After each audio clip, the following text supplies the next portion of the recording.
เจ้าทำโซมเฮามาตามโตกันทีงานสัปดาห์ดิจิทัลลาว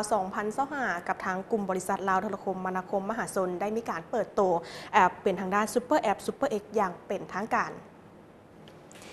ซึ่งวันในโอกาสงานสัปดาห์ดิจิทัลลาว2025กลุ่มบริษัทลาวโทรคมมนาคมมหาชนได้เปิดตัวซูเปอร์แอปซูเปอร์เอ็กอย่างเป็นทางการในวันที่2เมษายนปี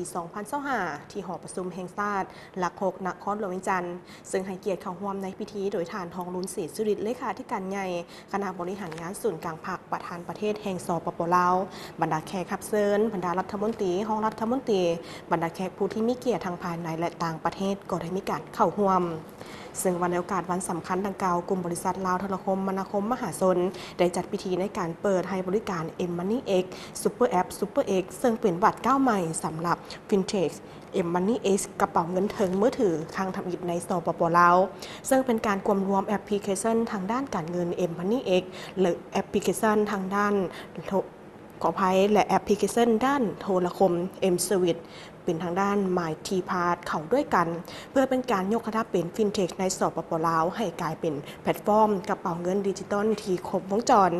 ซึ่งว่านอกจากนี้กลุ่มบริษัทลาวโทรคมมนาคมมหาชนยังได้มีการนำเอาเทคโนโลยีใหม่ๆมาวางแสดงอย่างเช่นกับแมน LTC Solution Service HR Platform Code Service Contact Center Service Management andเทคโนโลยีทางด้าน IoT เป็น Spectech AI จากคู่ร่วมธุรกิจของเราโทรคมอย่างเช่นก็เป็นทางด้านบริษัทไทยคมจำกัดมหาชนบริษัท S1 Info Service AIS แล้วก็ยังมีทางด้านบริษัทหัวเว่ยบริษัท ZTE แล้วก็ยังจะมีเป็นทางด้านมหาวิทยาลัยขอนแก่น KKU และเป็นทางด้าน Megablock ลาวกลุ่มบริษัทลาวโทรคมมนาคมมหาชนยังจะได้มีการสืบต่อในการมุ่งมั่นในการพัฒนาเอาเทคโนโลยีและนวัตกรรมใหม่ๆเข้าในการทับใช้สังคมเราเพื่อเป็นการประกอบส่วนในการสร้างสรรค์และพัฒนาประเทศชาติเติมอีกด้วยซึ่งวันในครั้งนี้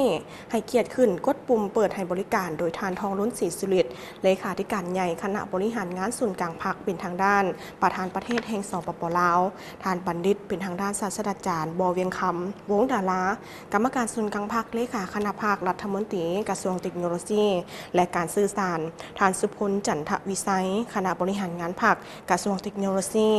และการสื่อสารเลขาคณะภาคภาคฐานผู้อำนวยการใหญ่ของบริษัทลาวโทรคมมนาคมมหาชนมีแขกที่ถูกเชิญจากภาคส่วนต่างๆก็ได้มีการเข้าร่วมเพื่อเป็นสักขีพยานตื่มอีกด้วยทางผู้ชมเนาะอันนี้ก็ถือว่าเป็นอีกหนึ่งงานเลยที่มีความหมายความสำคัญเป็นทางด้านงานสัปดาห์ดิจิทัลลาว2025เป็นกลุ่มบริษัทลาวโทรคมมนาคมมหาชนเพื่อนได้มีการเปิดตัวแอปเนาะเป็นทางด้านซูเปอร์แอปเอ็กซูเปอร์แอปซูเปอร์เอ็กอย่างเป็นทางการซึ่งในโอกาสนี้พวกเขาก็ถือได้ว่าได้นำเอาเป็นภาพบรรยากาศทั้งหมดทั้งมวลนี้มาเป็นการรายงานแล้วก็เป็นการอัปเดตและท่านผู้ชมนี้ได้มีการติดตาม